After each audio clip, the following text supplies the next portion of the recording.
ABP 24 news पर वक्त हो गया है दिन भर की 10 बड़ी खबरों का। प्रधानमंत्री और पश्चिम बंगाल की मुख्यमंत्री को चक्रवात यास के मद्देनजर कल ओडिशा में हुए नुकसान की साथ में जायजा लेना था, मगर मुख्यमंत्री ममता बनर्जी के बैठक में बीते दिन प्रधानमंत्री को पहले तो इंतजार कराने और फिर रिपोर्ट सौंप कर चले जाने के बाद इस मुद्दे पर राजनीति शुरू हो गई है। चक्रवात यास को लेकर राज्य में मची तबाही और उससे प्रभावित इलाकों से संबंधित मुद्दों पर चर्चा करने के लिए मुख्यमंत्री ममता बनर्जी और पीएम मोदी की बैठक आयोजित की गई थी, मगर मुख्यमंत्री ममता बनर्जी द्वारा किए गए बर्ताव पर भाजपा नेता और मध्य प्रदेश के मुख्यमंत्री शिवराज सिंह चौहान ने इस मामले में अब बयान देते हुए सीएम ममता के व्यवहार पर सवाल उठाते हुए कहा, मोदी जी देश के प्रधानमंत्री हैं, पूरा देश उनको फॉलो करता है और वो बंगाल के लोगों के लिए वहां पहुंचे थे ताकि चक्रवात से प्रभावित लोगों के लिए राहत का कार्य कर सकें, लेकिन बंगाल की मुख्यमंत्री ने उनका अपमान किया है। इससे पहले गृह मंत्री अमित शाह ने कहा था कि दीदी का आचरण दुर्भाग्यपूर्ण है। चक्रवात ने कई लोगों को प्रभावित किया है और उनकी सहायता करना समय की मांग है, लेकिन दुख की बात है कि उन्होंने अहंकार को जन कल्याण से ऊपर रखा है। इस मामले में बंगाल के मुख्य सचिव अलापन बंदोपाध्याय ने केंद्र ने दिल्ली तलब कर लिया है।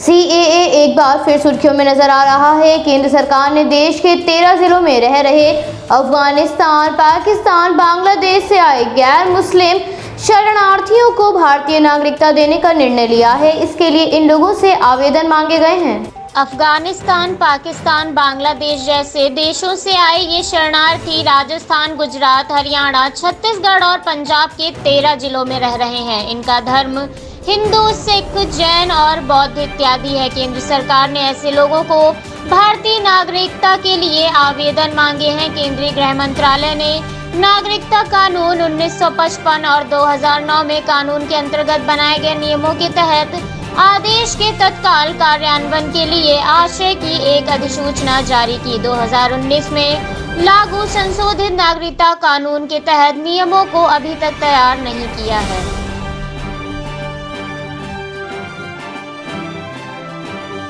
कोरोना काल में कारोबार में हुए नुकसान के कारण कर्मचारियों को सैलरी न दिए जाने पर हाईकोर्ट ने नाराजगी जताई। न्यायमूर्ति विपिन सांघी और जसमीत सिंह की पीठ ने कहा, आप भीख मांगे, उधार लें या चोरी करें, ये आपकी समस्या है, लेकिन आपको कर्मचारियों को राशि का भुगतान करना ही होगा।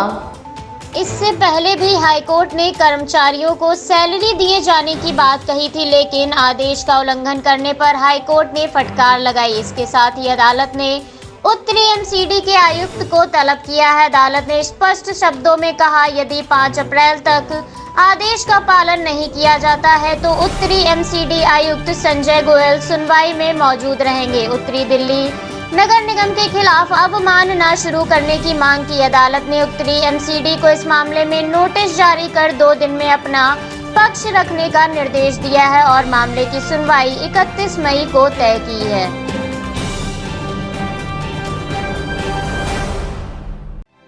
चक्रवात यास के चलते मौसम में भारी बदलाव दर्ज किया जा रहा है। तूफान के कारण बंगाल, ओडिशा, यूपी, बिहार से लेकर झारखंड में भारी तबाही मची है। भारी बारिश के चलते जनजीवन पूरी तरह से अस्त व्यस्त हो गया है।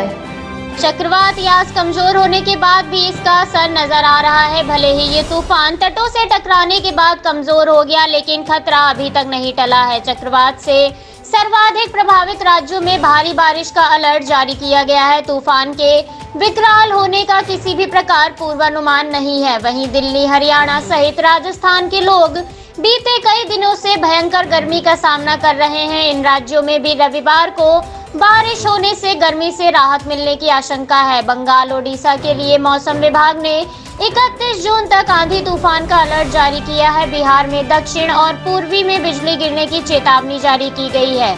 अगले 24 से 48 घंटों के मध्य बिहार में भी कुछ जगहों पर बिजली गिरने की आशंका है। राजस्थान के विभिन्न हिस्से भीषण गर्मी की चपेट में हैं और बीते 24 घंटे में कई जगहों पर अधिकतम तापमान 45 डिग्री से ऊपर रहा। मौसम विभाग ने अगले 2 से 3 दिन तक तेज गर्म हवाएं चलने की भी चेतावनी जारी की है।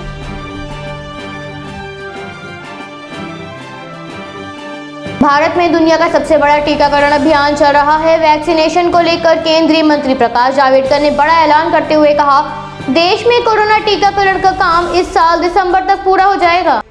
महामारी के प्रसार के लिए प्रधानमंत्री पर निशाना साधने के लिए कांग्रेस नेता राहुल गांधी की आलोचना करते हुए प्रकाश जावड़ेकर ने कहा, राहुल गांधी ने जिस तरह की भाषा का इस्तेमाल किया और जिस तरह उन्होंने लोगों को डराने की कोशिश की, उससे पुष्टि होती है कि टूल किट के पीछे कांग्रेस ही थी। स्वास्थ्य मंत्रालय ने हाल ही में दिसंबर तक वैक्सीन की 216 करोड़ डोज के उत्पादन और उन्हें 108 करोड़ लोगों को लगाने का रोड मैप दिया है। इस रोड मैप के जरिए उन्होंने राहुल के उस दावे को खारिज कर दिया कि इस कवायद को पूरा करने में 3 साल का समय लग सकता है।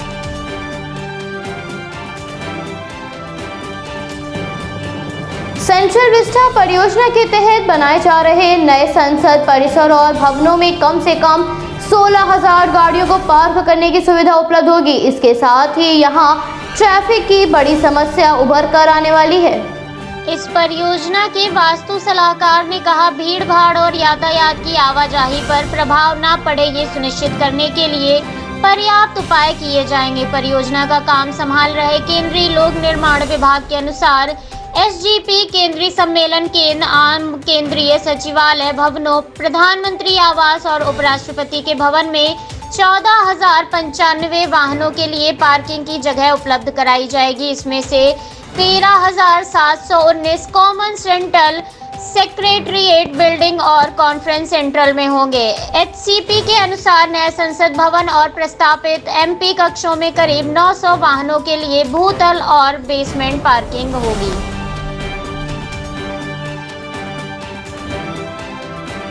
देश में कोरोना संक्रमण की दूसरी लहर का असर दिन पर दिन कम हो रहा है। वहीं मामलों में गिरावट को देखते हुए राज्य अब सख्त पाबंदियों में ढील देने की तैयारी कर रहे हैं। इस बीच दिल्ली, यूपी समेत कई राज्यों ने संकेत दिया है कि वो 1 जून से लॉकडाउन में छूट दे सकते हैं। मामलों में कमी को देखते हुए लोगों को राहत मिलने की आशंका नजर आ रही है। वहीं सावधानी के तौर पर पंजाब, राजस्थान समेत कई राज्यों में लॉकडाउन को जून के पहले हफ्ते से आगे बढ़ा दिया गया है। दिल्ली में 31 मई से अनलॉक शुरू होने जा रहा है। मुख्यमंत्री अरविंद केजरीवाल ने घोषणा करते हुए कहा, कोविड-19 के केस में कमी जारी रहती है तो 31 मई से चरणबद्ध तरीके से अनलॉक की प्रक्रिया शुरू होगी। मध्य प्रदेश में कोरोना कर्फ्यू की पाबंदियों में 1 जून से धीरे धीरे ढील दी जाएगी। मुख्यमंत्री शिवराज सिंह चौहान ने कहा, दुनिया को आगे बढ़ना है, लेकिन हमें इस तरह से अनलॉक करना है कि कोरोना फिर से ना फैले। महाराष्ट्र ने 14 अप्रैल को 15 दिनों के लिए लॉकडाउन का ऐलान किया था और ये लॉकडाउन फिलहाल 1 जून तक प्रभावी है। उत्तर प्रदेश में फिलहाल 31 मई सुबह 7 बजे तक आंशिक कोरोना कर्फ्यू लागू है। प्राप्त जानकारी के अनुसार 1 जून से इसमें ज्यादा ढील दिए जाने के संकेत हैं।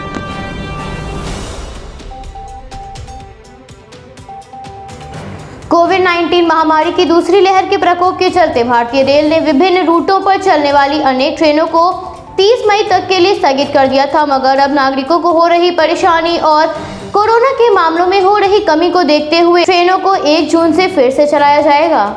कोरोना संक्रमण की दूसरी लहर अब काफी हद तक कमजोर हो गई है, जिस कारण से अब राज्यों में अनलॉक प्रक्रिया शुरू हो गई। यानी 1 जून से कई राज्यों में ट्रेनों का संचालन भी शुरू किया जाएगा। इस क्रम में महाराष्ट्र में फिलहाल लोकल ट्रेनों को अभी न चलाने का फैसला लिया है, क्योंकि इस वजह से महाराष्ट्र में संक्रमण काफी तेजी से फैला था। उत्तर प्रदेश में अब 1 जून से पैसेंजर ट्रेनें चलाए जाने की सुगबुगाहट स्थानीय रेलवे अधिकारियों में शुरू हो गई है। इसके साथ ही गाजियाबाद, मथुरा, EMU मथुरा, अलवर पैसेंजर ट्रेनों का संचालन शुरू हो सकता है, जबकि काशगंज अचनेरा रूट पर पैसेंजर ट्रेन का संचालन अनवरत रूप से हो रहा है।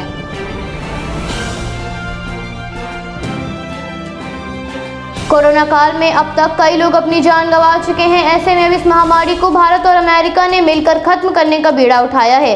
अमेरिका के दौरे पर गए हुए भारत के विदेश मंत्री और अमेरिका के राष्ट्रीय सुरक्षा सलाहकार के मध्य हुई मुलाकात में दोनों मंत्रियों ने इस अभियान पर सहमति जताई है।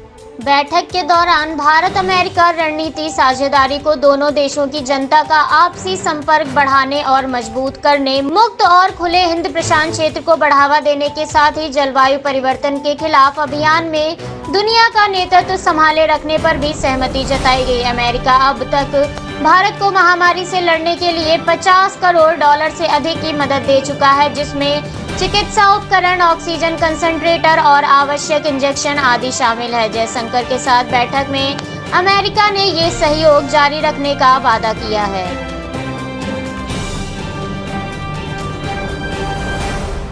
भारत और चीन के मध्य तनाव के हालात बने हुए हैं। चीन भारत में फैली महामारी की स्थिति का फायदा उठाने का पूरा प्रयास कर चालबाज हरकतें करता जा रहा है। ऐसे में भारत के सेना प्रमुख जनरल MM नरवाने ने चीन को स्पष्ट संकेत देते हुए कहा, पूर्वी लद्दाख में तनाव वाले क्षेत्रों से पूरी तरह से सैनिकों की वापसी नहीं हो जाती, तब तक भारत अपने सैनिकों को पीछे नहीं हटाएगा। दोनों ओर से सहमति बनने के बाद भी चीन अपनी हरकतों से बाज नहीं आया, जिस वजह से तनाव खत्म नहीं हो रहा है। सेना प्रमुख जनरल MM नरवाने ने कहा, भारत इस क्षेत्र में किसी भी आपातकालीन स्थिति से निपटने के लिए पूरी तरह तैयार है। भारत पूर्वी लद्दाख में अपने दावे को लेकर चीन के साथ पूरी दृढ़ता से पेश आ रहा है और साथ ही आत्मविश्वास उठाने वाले उपाय शुरू करने के लिए भी तैयार है। भारत इस समय ऊंचाई वाले सभी महत्वपूर्ण इलाकों पर अपनी पकड़ मजबूत बनाए हुए है। रिजर्व सैनिकों के रूप में वहां पर्याप्त सैन्य बल मौजूद है और हम किसी भी आपात स्थिति से निपटने के लिए तैयार हैं। हमारा रुख एकदम स्पष्ट है, जब तक विवाद वाले सभी क्षेत्रों से सैनिकों का जमावड़ा खत्म नहीं होता, हम अपने सैनिकों को पीछे नहीं हटाएंगे।